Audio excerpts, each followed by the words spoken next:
Bismillahirrahmanirrahim. Our second formula, reduction formula, that is integrate cos of x raised to power n. When n is greater than 1, then rearrange the integrand as cos of x multiplied by cos of x raised to power n minus 1, and apply the product rule of integration to integrate the given integrand, that is the first function integral of the second, and the integration of cos of x is equal to sin x divided by the derivative of x with respect to x multiplied by the derivative of the first function, and the result will be integrated, which is equal to cos of x raised to power n minus 1. The integration of cos x is sin x divided by the derivative of the variable minus sin of x divided by 1. The derivative of x with respect to is equal to 1, and the derivative of cos of x raised to power n minus 1. Apply the power reduced formula, which is equal to n minus 1 multiplied by cos of x raised to power n minus 1 minus 1 is equal to n minus 2 multiplied by the derivative of cos of x, and the whole result will be integrated. And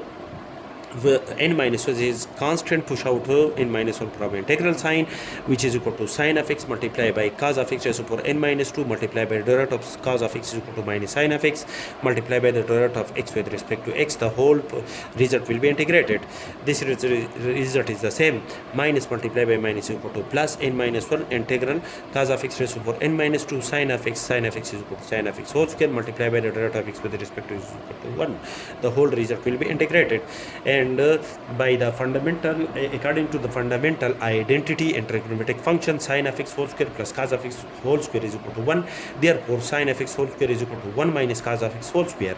Replace sin of x whole square by 1 minus cos of x whole square, and after the simplification and rearrangement, the result is cos of x whole raised to power n minus 2 minus cos of x raised to the power n minus 2 plus 2 is equal to cos of x raised to power n, and apply the integral operator on both the terms. We have cos of x raised to power n minus 1 sin of x plus n minus 1 multiplied by integral cos of x raised to power n minus 2 dx minus n minus 1 multiplied by the integral of cos of x raised to power n, and cos of x raised to power n is equal to in. Therefore, n minus 1 multiplied by in. Add n minus 1 in to both sides. After the simplification, the left hand side is equal to 1 plus n minus 1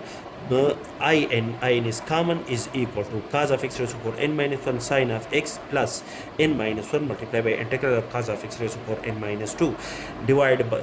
after the simplification, the result, the coefficient of in is n divided by n, and in is equal to cos of x raised to power n is equal to cos of x raised to power n minus 1 sin x divided by n plus n minus 1 divided by n integral of cos of x raised to power n minus 2, which is a reduction formula for cos of x raised to power n when n is greater than